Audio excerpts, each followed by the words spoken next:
ओम नमः सिद्धेभ्यः।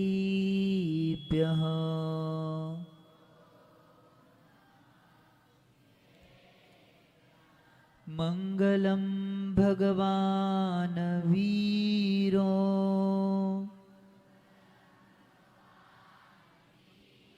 मंगलम गौतमो गणी मंगलम कुंद कुंदाद्यो जैन धर्मोस्तु मंगलम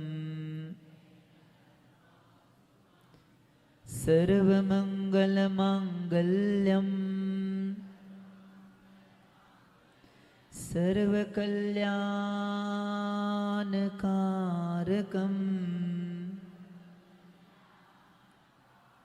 प्रधानं सर्वधर्माणां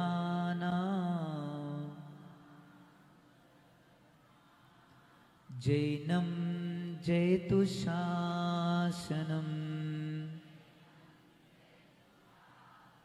वन्दे शान्तिसागरम्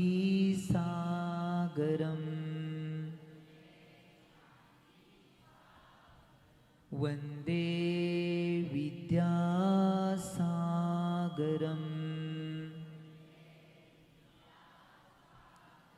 वन्दे सन्मतिसागरम्।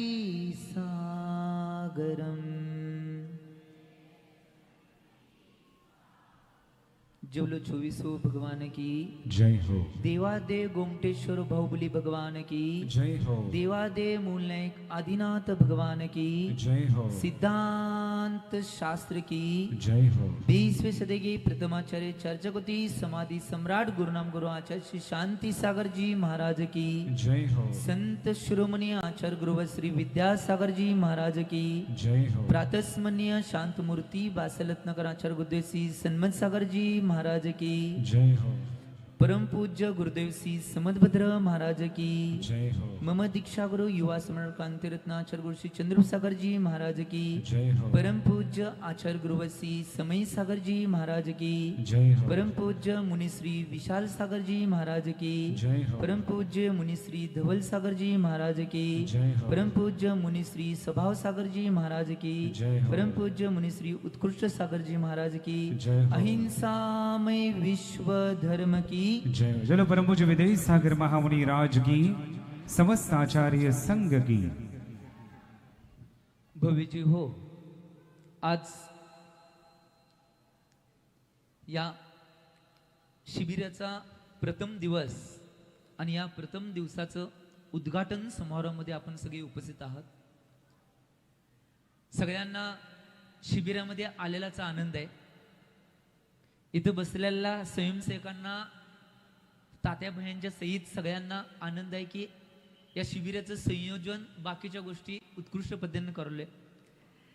महाराजांना सगळ्या महाराजांना आनंद आहे की या शिबिरामध्ये निश्चित रूपानं ज्ञानदान करण्याची संधी आमच्याकडे आलेली आहे।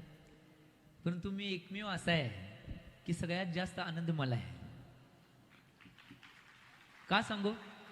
याचं मूळ कारण तात्या भैयांनी मगाशी सांगितलं, परंतु ते अपुरं सांगितलं। मी सांगतो फुललं।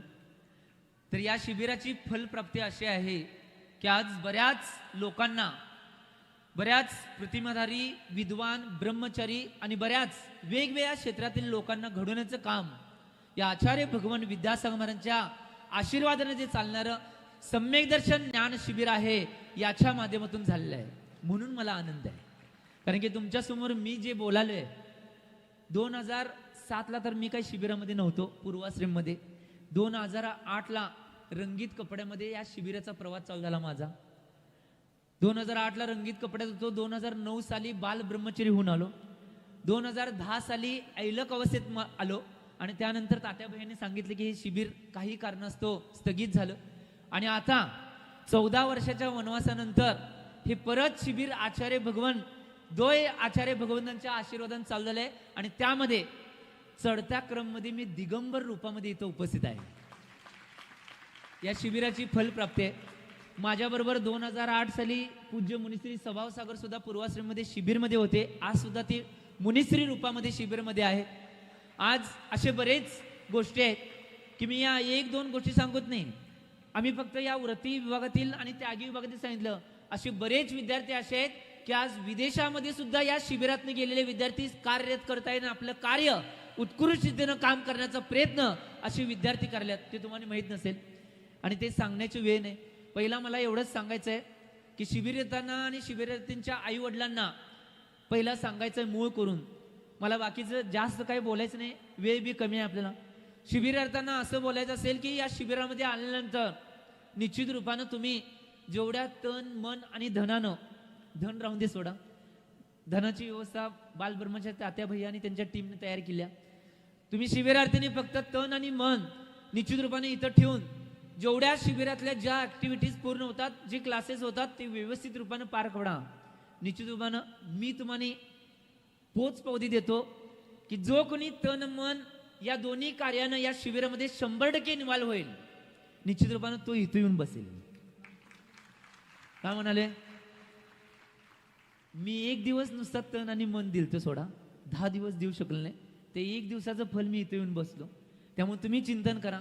शिबिरार्थानं दुसरा आहे शिक्षकांचा, महाराजांचा, पूज्य विशाल सांग महाराजांनी जसं सांगितलं, आदर सत्कार विनय करणं आवश्यक आहे. एक गोष्ट लक्षात घ्या, जीवनामध्ये सगळ्यात आवश्यक बाप कोण असेल तर शिक्षक आहे. मी माझ्या वाक्यामध्ये ऐलक अवस्थेमध्ये काही वाक्य लिहिली होती. त्यातलं एक वाक्य सांगतो की हजारो इंजिनियर मिळून नाही एक शिक्षक बनवू शकत नाही, हजारो डॉक्टर मिळून एक शिक्षक बनवू शकत नाहीत, हजारो IPS ऑफिसर मिळून एक शिक्षक बनवू शकत नाहीत, हजारो कलेक्टर मिळून सुद्धा एक शिक्षक बनवू शकत नाहीत, परंतु एक शिक्षक मात्र हजारो डॉक्टर, हजारो इंजिनियर, हजारो IPS ऑफिसर आणि हजारो कलेक्टर मात्र बनवू शकतात. शिक्षकामध्ये एवढी ताकद आहे. देशाचे आजपर्यंत जेवढे पंतप्रधान आणि राष्ट्रपती होऊन गेले, त्यांनी सुद्धा आपल्या अभिभाषणामध्ये बऱ्याच वेळा त्या दिल्लीच्या लाल किल्ल्यावरून सांगितले की आमचा देश जर महासत्ता बनायचा असेल तर एक व्यक्ती तो स्ट्रॉंग झाला, त्या व्यक्तीचं नाव काय असेल तर तो शिक्षक आहे. त्या शिक्षक एक जर स्ट्रॉंग झाला, आमचा भारत देश महासत्ता बनल्याशिवाय राहणार नाही. कारण की निश्चित रूपाने या पूर्ण देशाला घडवण्याचं आणि पूर्ण समाजाला घडवण्याचं काम करणं असेल तर ते शिक्षक आहेत. त्यांचा कधीही अभिनय करू नका. कारण की आपल्याला शिक्षक हे शिकवण्याचं काम करणार आहेत, ज्ञानदान करण्याचं काम करणार आहेत. आणि त्याच्याबरोबरच जेवढं सहयोग आम्हाला शिबिर करत करत शिबिरासाठी देता येईल तेवढं देण्याचा प्रयत्न करा. दुसरं त्यांच्या पालकांना सांगायचं आहे, आज माझं तर मत मी प्रत्येक पूजेमध्ये वेगवेगळ्या शिबिरामध्ये सारखं मांडत असतोय की आज मुलांना शिबिरार्थी म्हणून शिकवण्यापेक्षा त्यांच्या पहिला पालकांना शिकवायला पाहिजे. मुलांच्यावर पहिला संस्कार करण्यापेक्षा त्यांच्या आई वडिलांच्यावर पहिला संस्कार करायला पाहिजे. कारण की आम्ही इथं नाही वेगवेगळ्या शिबिराच्या माध्यमातून, वेगवेगळ्या ज्ञानदानाच्या माध्यमातून त्या मुलांच्यावर चांगले संस्कार करतोय आणि ते संस्कार मोडण्याचं काम त्यांचे पालक करतात. मी स्पष्ट रूपात तुमच्या समोर सांगलोय, कारण की मला भिण्याची गरज नाही. आम्ही चिंतन करणं आवश्यक. आज एवढी गोष्ट लक्षात घ्या, पालक जरी इथं राहिला असला तर जे शिबिराचे अनुशासनाचे नियम आहेत ते अनुशासनाचे नियम कधीही कुणीही तोडण्याचा प्रयत्न करू नका. आणि जेवढं त्यांना निश्चित रूपानं शुद्ध सात्विक इथं भोजन मिळणारच आहे, परंतु तुम्ही सुद्धा निश्चित रूपानं बाकीच्या कुठल्या गोष्टी आणू नका. हे मला माहित आहे, कारण की सगळे शिबिर करून मी इथं आलोय. त्यामुळे माहित आहे पालकांचं लय प्रेम उतू येते. माझा मुलगा एवढ्या दिवस इकडे गेलाय, माझी मुलगी एवढ्या दिवस दिल्या, करू नका. त्यांना कळून दे ना जीवनाची खरी ध्येय प्राप्ती काय आहे. या शिबिराच्या माध्यमातून जसं पूज्य धवल सागर महाराजांनी सांगितलं की ही शिबिर म्हणजे किरकोळ शिबिर नाही, तर जीवन जगण्याची कला शिकवण्याचं हे शिबिर काय असेल तर हे शिबिर आहे की जीवनात प्रत्येक व्यक्तीला, प्रत्येक शिबिरातला आणि प्रत्येक आई वडिलांना त्यांची जीवन जगण्याची कला मात्र शिकवून जाणार आहे. ही गोष्ट लक्षात घ्या. त्यामुळे तुम्ही या सगळ्या गोष्टींचं पालन करावं. त्याचबरोबर स्वयंसेवक असतील, कार्यकर्ते असतील किंवा ब्रह्मचारी भैया असतील, सगळेच असतील की हे उत्कृष्ट पद्धतीनं करतातच. निश्चित रूपानं त्यांना निश्चित रूपानं आज कधी काली त्यांच्यात होतो, आज निश्चित रूपानं त्यांना सगळ्यांना आशीर्वाद आहे, कारण की उत्कृष्ट पद्धतीने हे शिबिर पार पडल्यात. माझी एवढीच इच्छा आहे की या शिबिराच्या माध्यमातून अनेक मुलांना, अनेक मुलींना असं काही ट्रेन करावं की ते शिबिरातले शिबिरार्थी आज शिबिरार्थी म्हणून नाहीत, भविष्यात एक आदर्श पथावर किंवा आदर्श पदावर निश्चित रूपाने ते शिबिरार्थी असावेत. एवढी निश्चित रूपाने इच्छा या शिबिराच्या माध्यमातून मी पहिल्या वेळी बोलतोय आणि त्याच्याच बरोबर आज निश्चित रूपानं तुम्ही एक गोष्ट लक्षात घ्या की आम्ही या शिबिराचा ग्राफ वाढत गेला आम्ही बघायलोय. शिबिराच्या ग्राफ मध्ये जर काय सगळ्यात अनुषंगाने जाणलं असेल तर सगळ्यात मोठी महत्वाची गोष्ट स्वयंसेवक ही सगळ्यात महत्वाची भूमिका आहे. शिबिरार्थी ज्ञान घेण्याचं काम करणार आहेत. स्वयंसेवक निश्चित रूपानं त्या शिबिर पार पाडण्यासाठी रात्रंदिवस काम करणार आहे. हा सगळ्यात आज गावागावामध्ये जात असताना वेगवेगळ्या ठिकाणी कार्य करत असताना सगळ्यात महत्वाची गोष्ट आज काय असेल, अनेक शिबिरार्थांकडून अनेक घटना शिकवण्याची आवश्यक आज निश्चित रूपानं आहे की प्रत्येक गावागावामध्ये स्वयंसेवक तयार होणं आवश्यक आहे. आम्ही ज्यावेळी बघत होतो त्यावेळी निश्चित रूपानं स्वयंसेवक एवढे येत होते. तुम्ही जे स्वयंसेवक आहेत, तुम्ही जे शिबिरार्थी आहेत, तुम्ही जे ते त्यांचे पालक आहात, तुमच्या घरातनं प्रत्येक आता या वर्षी तर सोडा, अजून वेळ गेली नाही, पहिला दिवस आहे, अजून 9 दिवस आहेत. जेवढ्या स्वयंसेवकांना पाठवता येईल तात्याबाई सांभाळतात, काय भिण्याची गरज नाही, आम्हाला माहिती आहे.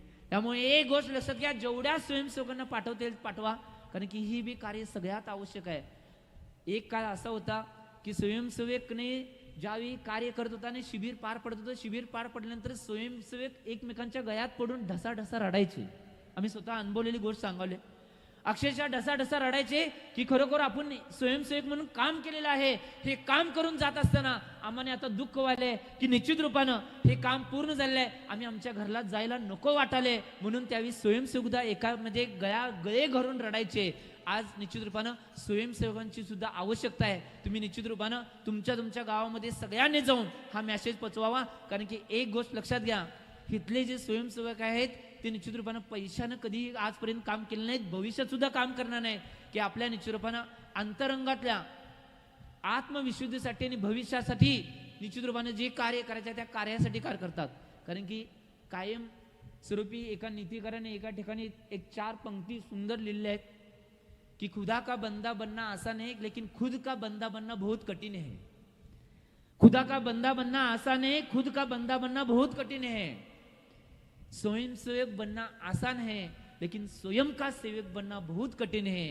जब स्वयंसेवक स्वयं का सेवक बनेगा तो ये शिविर एक उपलब्धि प्राप्त करेगा और इस शिविर से जो कार्यकर्ता जो शिबिरार्थी बनेंगे वो आदर्श पथ पर जाएंगे. यही भावना के साथ मैं अपने वाणी को विराम देता हूँ और जाते जाते मैं इतने ही कहता हूँ, मानव जीवन मिला है बेस्ट, उसे मत जाने दो वेस्ट.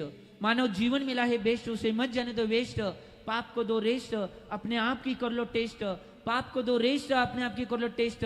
तभी हम सबको मिलेगा मोक्ष का विरेष्ट, तभी हम सबको मिलेगा मोक्ष का विरेष्ट. जो बोलो आचार्य भगवान श्री सन्मति सागर जी महाराज की जय. जय. पूज्य मुनि श्री विदेश सागर महामुनि राज की